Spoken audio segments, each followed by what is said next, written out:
Olá, boa noite. Sejam todos muito bem-vindos a mais esta edição do canal Embarque Imediato, trazendo as últimas notícias do mundo rodoviário somente para você.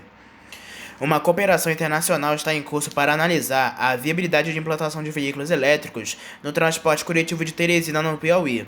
O estudo integra o projeto Acoplamento de Setores de Economia Verde, o Acopla-RE, articulado pela agência alemã GIZ e pelo Ministério de Minas e Energia, com participação da Prefeitura e da Superintendência Municipal de Transporte e Trânsito, a S-Trans. A capital piauense está recebendo uma assessoria especializada para avaliar o potencial da eletrificação da frota sob os aspectos técnicos, econômico e ambiental. Além da análise de tecnologias compatíveis, estão previstas diretrizes para o uso de soluções digitais, a avaliação de impactos e a criação de um modelo que possa ser replicado em outras cidades. O prefeito de Teresina, Silvio Mendes, destacou o atual sistema de transporte coletivo como um dos piores do país e defendeu que mudanças exigem planejamento rigoroso. A iniciativa está sendo conduzida por meio da Agenda Teresina 2030, vinculada à Secretaria Municipal de Planejamento e Coordenação, com participação de instituições como Caixa Econômica Federal, Universidade Federal do Piauí, Universidade Estadual do Piauí, Instituto Federal do Piauí e Distribuidora Equatorial. Segundo Ricardo Fiuza, representante do Ministério de Minas e Energia, o projeto conta com atenção especial do governo federal. A cidade de Teresina está entre os 5 entes favorecidos. A cidade de Teresina está entre os 5 entes federativos selecionados para receber suporte técnico no componente mobilidade Acopla-RE, que também atua nas áreas de indústria e pesquisa. Além da capital do Piauí, fazem parte do projeto os municípios de Rio Branco e Porto Alegre, além de governos dos estados de Bahia e do Espírito Santo. A Justiça do Sergipe manteve suspensa a licitação no transporte coletivo intermunicipal da Grande Aracaju. A decisão foi tomada no âmbito de uma ação pública ajuizada pelo Ministério Público Estadual e atinge a concorrência pública número 01/2024, mesmo após a definição de empresas vencedoras ou eventuais assinaturas de contrato. Apesar disso, o Tribunal de Contas do Estado havia determinado a retomada do processo em até 5 dias, sob pena de multa de R$ 90 mil à Prefeitura de Aracaju, que preside o consórcio de transportes. A justificativa foi a suspensão do processo sem deliberação prévia da Assembleia Geral do Consórcio. A Justiça, no entanto, apontou falhas como a ausência de dotação orçamentária, deficiências na consulta pública e questionamento sobre a viabilidade financeira do modelo proposto. Com isso, decidiu manter a suspensão da licitação. A Procuradoria-Geral do município de Aracaju, que havia recorrido anteriormente, desistiu formalmente o recurso. A decisão judicial tem prevalência sobre a medida cautelar do Tribunal de Contas do Estado e o processo licitatório permanece suspenso até a nova deliberação judicial. A Graciosa Transporte e Turismo obteve nova habilitação junto à NTT para prestar serviço regular de transporte rodoviário interestadual de passageiros. A medida foi oficializada na decisão SUPAS número 1171, publicada no Diário Oficial da União desta quinta-feira, dia 7 de agosto. A decisão permite que a empresa solicite novos termos de autorização para atuar sob o regime de autorização. No entanto, a NTT reforça que a manutenção das condições de habilitação é indispensável e que o descumprimento das exigências legais poderá levar à cassação dos TARs eventualmente emitidos. A habilitação ocorre após um histórico recente de indeferimentos e sanções. No dia 18 de outubro de 2024, a NTT publicou a decisão SUPAS número 2527, indeferindo o pedido de adequação da licença operacional número 153 da empresa. Como consequência, a agência extinguiu a licença da Graciosa, impedindo a venda de bilhetes e a operação de suas linhas a partir do dia 11 de novembro de 2024. Em julho de 2025, a Graciosa ainda teve um novo pedido de habilitação negado pela decisão SUPAS número 991, sob a justificativa de que não atendia aos requisitos estabelecidos na Resolução número 6.033, que rege os critérios técnicos e operacionais para ingresso de empresas no regime de autorização. Com a recente habilitação concedida agora em agosto, a empresa volta formalmente ao mercado regulado, após quase um ano afastada do sistema interestadual autorizado. A expectativa é que a Graciosa inicie em breve os trâmites para requerer novas linhas com prioridade em mercados onde já possuía histórico de atuação. Durante o evento realizado nesta última quarta-feira, dia 6 de agosto, o prefeito de Curitiba, Eduardo Pimentel, reforçou a necessidade de o governo federal assumir responsabilidades sobre o financiamento do transporte coletivo no Brasil. Ele defendeu a desoneração da folha de pagamento para a aquisição de veículos menos poluentes, como os ônibus elétricos e o subsídio da gratuidade dos idosos, que atualmente recai sobre os municípios, mesmo sendo garantida por legislação nacional. As declarações decorrem durante o encontro promovido pela URBS, a Urbanização de Curitiba, com apoio da Frente Nacional de Prefeitas e Prefeitos, a FNP, do Google e da empresa Buzz2. O evento, realizado no espaço IMAP do Parque Barigui, reuniu representantes de 14 prefeituras para debater o uso de dados no aprimoramento do transporte público. Na ocasião, Pimentel também anunciou que o edital da nova concessão no sistema de transporte de Curitiba será lançado em novembro, com leilão previsto para janeiro de 2026. O projeto contempla a renovação da frota, investimentos em mobilidade elétrica e expansão das conexões entre os municípios da região metropolitana. O prefeito mencionou, por exemplo, a recente integração entre os bairros Tatuquara, Araucária e Fazenda Rio Grande, que proporcionará até 40 minutos de economia no deslocamento diário dos passageiros. O presidente da URBS, Eugênio Pedro Maia Neto, destacou a importância da estruturação de uma base nacional de dados sobre o transporte coletivo. Segundo ele, em 2022, dos 2,5 bilhões de reais destinados à gratuidade de idosos, 1 bilhão de reais não foi acessado por prefeituras que não tinham bilhetagem eletrônica ou dados organizados. Ele também pontuou que essa consolidação de informações é essencial para viabilizar o mercado legal do transporte público previsto no PL 3.278/2021, em tramitação no Congresso Nacional. Segundo Maia Neto, ajustes realizados em linhas com base em análise de dados já trouxeram ganhos efetivos em Curitiba. Foi possível elevar a frequência das viagens em até 35% em determinadas rotas, como Interbairros 5, Boqueirão Centro Cívico e Guilhermina, mesmo sem ampliar o número de veículos. Um levantamento publicado em maio deste ano de 2025 revela que o BNDES, Banco Nacional de Desenvolvimento Econômico e Social, ocupa a primeira posição entre os maiores financiadores de ônibus elétricos da América Latina. O estudo, intitulado Mecanismos de Financiamento Disponíveis para Ônibus e Veículos de Carga Zero Emissões, foi produzido pelo C40 Cities e pelo Conselho Internacional de Transporte Limpo, o ICCT, com o objetivo de impulsionar a transição para frotas de emissão zero nos centros urbanos da região. O BNDES responde por mais de 12% do valor total investido em projetos voltados ao transporte coletivo com ônibus elétricos. Logo atrás apareceram a empresa VG Mobility, com cerca de 10%, e o banco comercial BNP Paribas, com 8%. Também figura entre os principais agentes de financiamento o Banco Mundial e o IDB Invest, com participações entre 4% e 6%. Desde 2023, o Banco Público Brasileiro já aprovou 3,8 bilhões de reais em crédito para projetos de eletrificação na frota urbana em cidades como Belo Horizonte, Curitiba, Porto Alegre e São Paulo, além do Espírito Santo e da operadora privada Mob Brasil. Esses financiamentos viabilizam a aquisição de 1.701 veículos, com potencial de reduzir em até 115 mil toneladas as emissões anuais de CO2. Entre as operações, destacam-se o repasse de 2,5 bilhões de reais por cento à capital paulista, autorizado em 2023, que permite a compra de 1.300 ônibus. No mesmo ano, foi aprovado o aporte de 80 milhões de reais para a implantação do BRT ABC, primeiro corredor do país a operar exclusivamente com veículos elétricos. Em 2024, o aumento dos recursos por meio do Fundo Clima e a aprovação dos 4 novos projetos vinculados ao novo PAC Refrota somaram 1,3 bilhão de reais destinados à aquisição de 304 unidades. Para atender a expansão dessa demanda, 6 fabricantes já credenciados junto ao BNDES. O relatório teve como base entrevistas realizadas pela iniciativa Zebra com instituições financeiras de 5 países com maior volume de projetos, sendo eles o Chile, Colômbia, Equador, México e Brasil.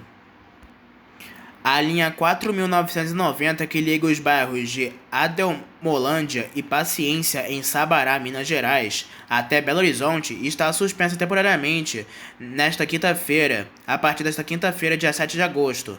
A aviação Nossa Senhora da Conceição, mais conhecida como Vinscol, alegou que houve conflito de rotas e entrou com uma liminar judicial, mas a Prefeitura de Sabará revidou com uma cassação.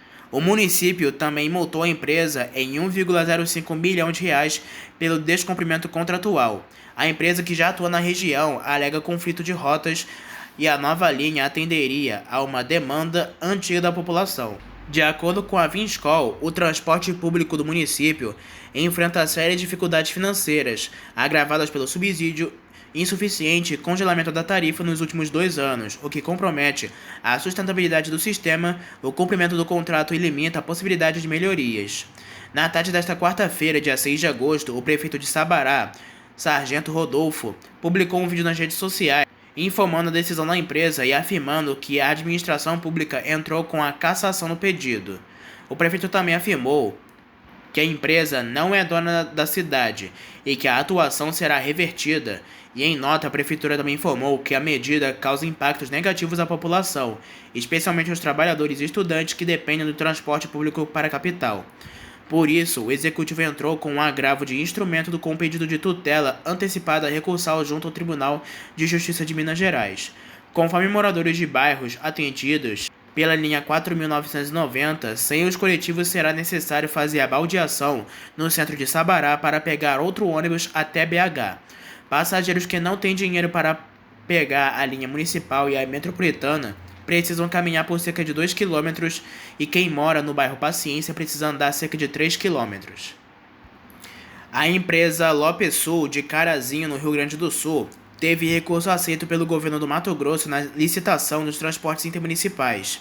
A companhia se interessou pela categoria diferenciada na região de Juína, a noroeste do estado, a 720 km da capital Cuiabá.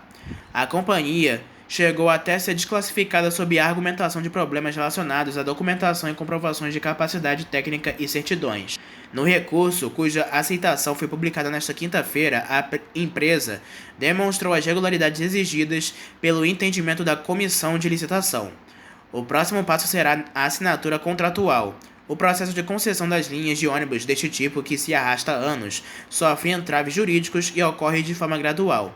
Nem todos os lotes operacionais ainda foram concedidos. O sistema foi dividido em 8 lotes, com 2 categorias cada. A X1, categoria básica, com os ônibus mais simples, tarifas menores e mais frequentes de horários, e a X2, categoria diferenciada, com ônibus mais luxuosos, passagens de valores maiores e horários mais restritos.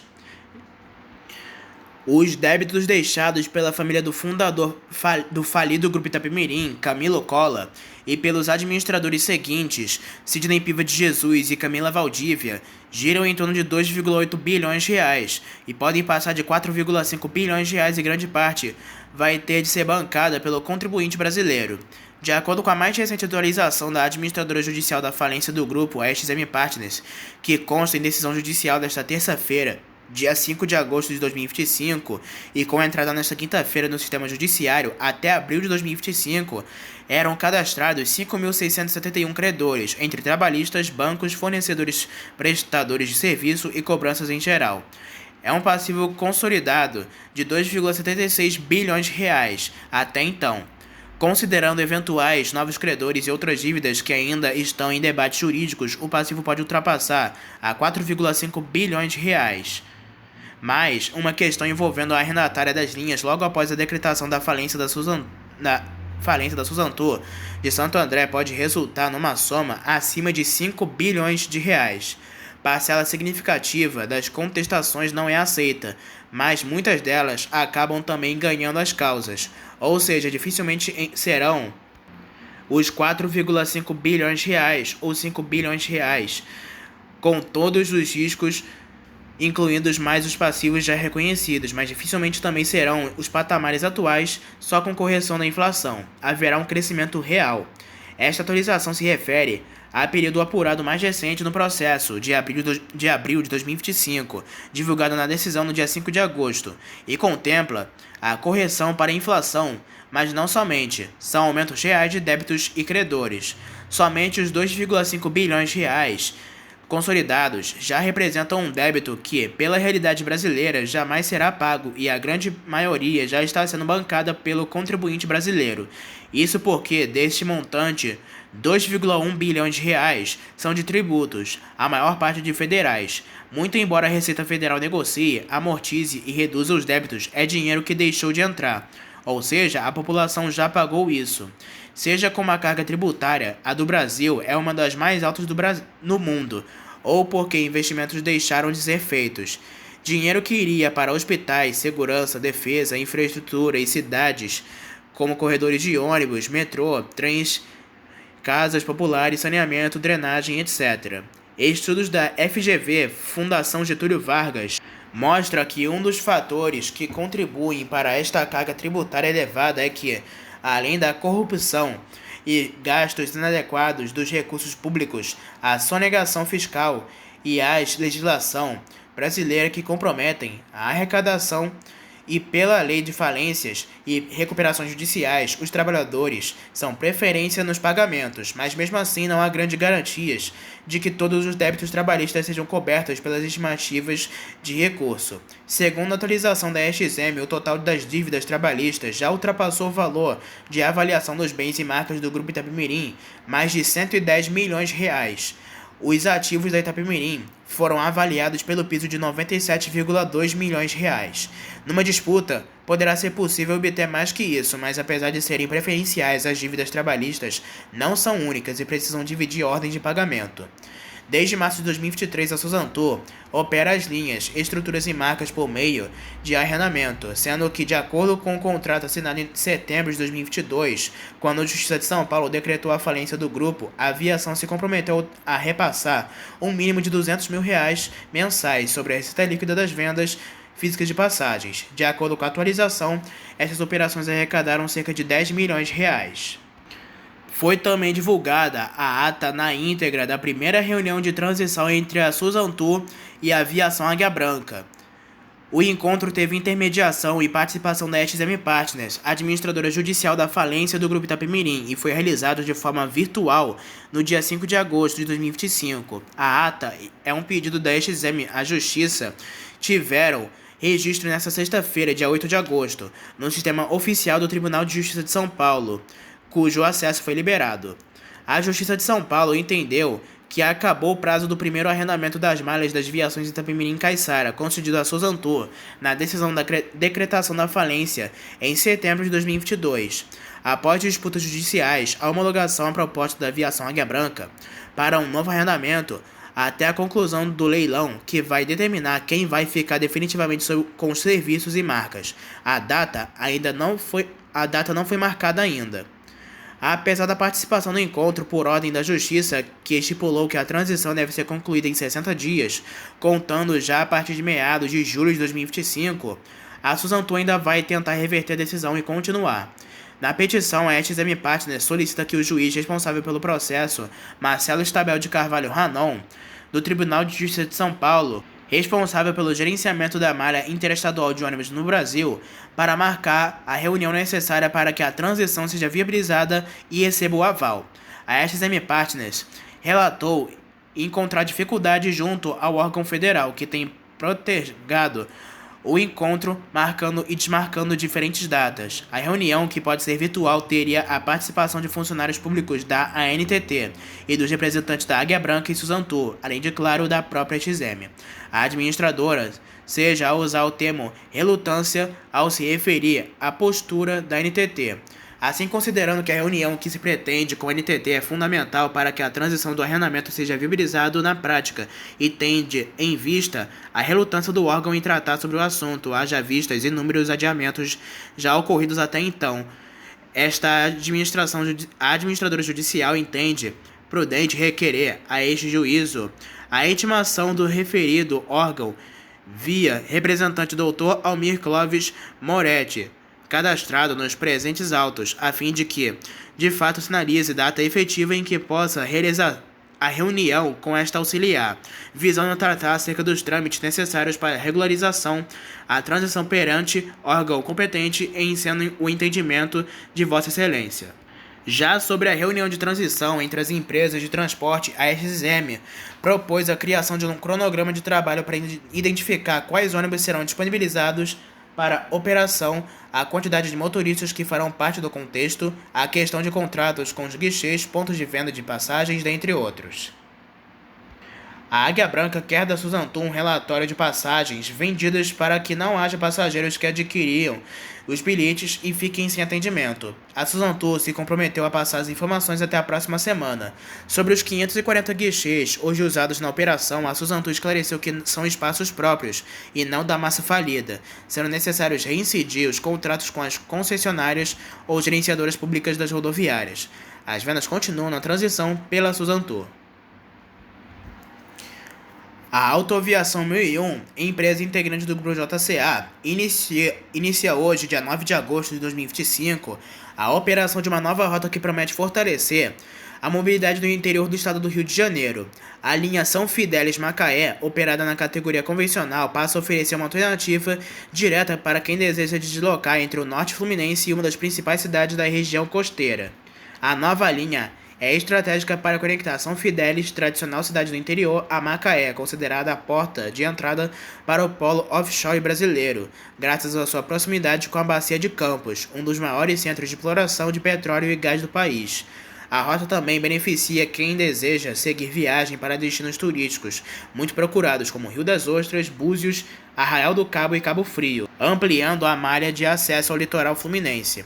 Além da ligação direta entre São Fidélis e Macaé, a Autoaviação 1001 disponibilizará também a seção Macaé a Campos dos Goytacazes, fortalecendo a integração entre importantes centros urbanos da região. Inicialmente serão oferecidos 2 horários diários, com uma viagem em cada sentido da linha municipal. A empresa Nossa Senhora da Penha, antiga Expresso Maringá, tradicional operadora do transporte rodoviário do Paraná e integrante do Grupo Comporte, acaba de reforçar sua frota com 28 novos ônibus, modelo Buscar Vista Bus 400 e encarroçado sobre o chassi Mercedes-Benz O500 RSD 2438 Bluetech 6. O chassi é equipado com motor OM 460 LA de 12,8 litros, que possui 381 cavalos de potência. Com 14 metros de comprimento, os veículos chegam para oferecer uma experiência de viagem ainda mais confortável aos passageiros. As carrocerias contam com 44 poltronas Class Leito Turismo, equipadas com apoio para os pés, pernas e braços escamoteáveis, além de tomadas USB individuais, luzes de leitura nos porta-pacotes e iluminação em LED sobre as poltronas na cor cristal. Pensando no conforto térmico e na saúde dos ocupantes, os ônibus estão equipados com ar-condicionado quente e frio, filtro anti-pólen, sistema de renovação de ar e móvel refrigerado no final do corredor. 2 tetos solares e um sistema de ventilação adicional reforçam a areação do ambiente. O sanitário possui odorizador, detector de fumaça e botão de emergência com aviso sonoro e visual na cabine. A segurança também foi um dos principais pontos de priorização no projeto. Os veículos contam com um sistema bloqueador de chassi que impede a movimentação com as portas abertas e evita a abertura das portas de serviço acima de 5 km. Também possuem microcâmeras internas, sensor de estacionamento traseiro com display e alarme sonoro para manobras em marcha ré. Em relação à acessibilidade, os ônibus são equipados com um dispositivo de poltrona móvel, o DPM, para facilitar o embarque e desembarque de passageiros com deficiência física ou mobilidade reduzida, seguindo todas as normas vigentes de inclusão no transporte rodoviário. Segundo Paulo Corso, diretor comercial da Buscar, a entrega reflete o alto padrão da empresa e o compromisso com a excelência. A Squad do Grupo Águia Branca vem consolidando sua atuação no segmento de viagens religiosas em 2025. Somente em agosto, mais de 25 paróquias foram atendidas, com uma média de 50 ônibus por fim de semana circulando com destino à capital fluminense, à região serrana, ao interior do Rio de Janeiro e à tradicional Romaria de Bom Jesus da Lapa, na Bahia. O volume representa um crescimento expressivo de 30% em relação ao mesmo período de 2024, reforçando a posição da Squad como referência no transporte para fins religiosos. Na Bahia, foram 66 ônibus mobilizados, conduzindo mais de 3.000 passageiros de diferentes municípios até Bom Jesus da Lapa, cuja programação religiosa foi encerrada nesta última quinta-feira, dia 7 de agosto. Com a aproximação do auge do calendário religioso, a Squad já projeta novos roteiros para os próximos meses. Em setembro, estão programadas mais de 20 viagens com ônibus fretados destinados às dioceses paulistas. Já em outubro, mês das comemorações da Nossa Senhora Aparecida, a operação será intensificada em São Paulo, Rio de Janeiro e Espírito Santo. Entre os principais destinos está a cidade de Aparecida, em São Paulo, considerada o maior centro de peregrinação católica da América Latina. Segundo dados do Santuário Nacional, em 2024, a cidade recebeu cerca de 9 milhões de visitantes, sendo mais de 112 mil apenas no dia 12 de outubro. O Nômade, primeiro motorhome produzido pelo Marco Polo Motorhome, está em fase avançada de validação técnica e segurança antes de sua comercialização oficial. Projetado para combinar conforto, robustez e alta tecnologia, o modelo já se destaca como um marco inédito na indústria nacional, ao ser submetido a testes comparáveis aos utilizados por grandes montadoras globais do setor automotivo. Segundo Marcos Mollon, gestor da área de engenharia experimental de teste da Marco Polo, o Nômade vem superando com folga todos os critérios técnicos aplicados aos veículos da marca, sendo avaliado em ensaios virtuais físicos que garantem segurança, durabilidade e conforto ao usuário. O Tlit Test, considerado um dos testes mais exigentes do setor, simula situações de críticas de inclinação lateral, comuns terrenos acidentados, curvas bruscas ou sob influência de ventos fortes. Esse desempenho atesta a excelência do projeto estrutural do Nômade, concebido com centro-gravidade, otimizando engenharia voltada para a máxima estabilidade. Mollon ainda destaca que nenhuma outra empresa brasileira realiza testes desse tipo em motorhomes montados sobre ônibus, caminhões ou vans. A Wimob acaba de dar um passo importante rumo à evolução da sua experiência digital. A empresa lançou oficialmente seu novo aplicativo para iOS e Android, agora desenvolvido com arquitetura nativa, substituindo a antiga tecnologia híbrida. A mudança, que pode parecer apenas técnica à primeira vista, promete revolucionar o desempenho, a fluidez e a confiabilidade do app. Até então, o aplicativo da Wimob utiliza uma tecnologia híbrida que permite desenvolver uma única versão para múltiplos sistemas operacionais. Embora mais prática para manutenção e atualização, essa abordagem tem limitações de desempenho e integração com recursos dos próprios dispositivos. Com a migração para apps nativos, criados especificamente para cada sistema operacional,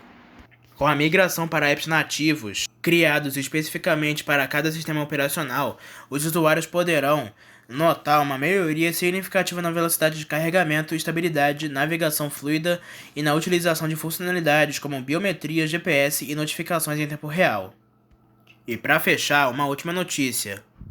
Pelo 9º ano consecutivo, a Aviação Garcia participa do Mac Dia Feliz na luta contra o câncer.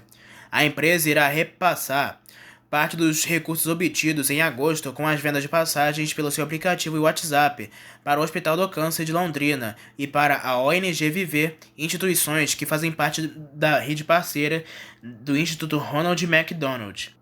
A edição deste ano do Mac Dia Feliz será realizada no dia 23 de agosto, e assim como já feito em ocasiões anteriores, a aviação irá apadrinhar a unidade da rede localizada na Avenida Higienópolis, em Londrina, e terá um ônibus adesivado com a campanha posicionada em frente a esta loja. Nos dias anteriores, o ônibus temático circulará em algumas linhas rodoviárias para divulgar a iniciativa e incentivar a população a participar. A Aviação Garcia incentiva a compra dos lanches também por seus colaboradores, facilitando a adesão à companhia. Para o público em geral aderir, o Mac Dia Feliz, basta comprar um lanche Big Mac no dia da promoção, neste preço a partir de R$20, diretamente no balcão dos restaurantes do McDonald's de Londrina, ou adquirir ticket de forma antecipada junto a voluntários da ONG Viver e no setor de captação de recursos do HCL. Para comprar passagens, a Aviação Garcia pelo aplicativo e, consequentemente, apoiar o Mac Dia Feliz, basta baixar o app no telefone celular, criar uma conta, caso ainda não a tenha, selecionar a viagem pretendida, data, horário e poltrona, e, por fim, é só escolher a forma de pagamento e confirmar a viagem. Em agosto, parte do valor pago pelo cliente irá para 2 entidades londrinenses. E assim fechamos essa edição de notícias, informações e ocorrências do mundo rodoviário. Não se esqueçam que em breve traremos mais notícias e informações somente aqui para você. E espero que tenham gostado do vídeo, uma boa noite para todos e até a próxima.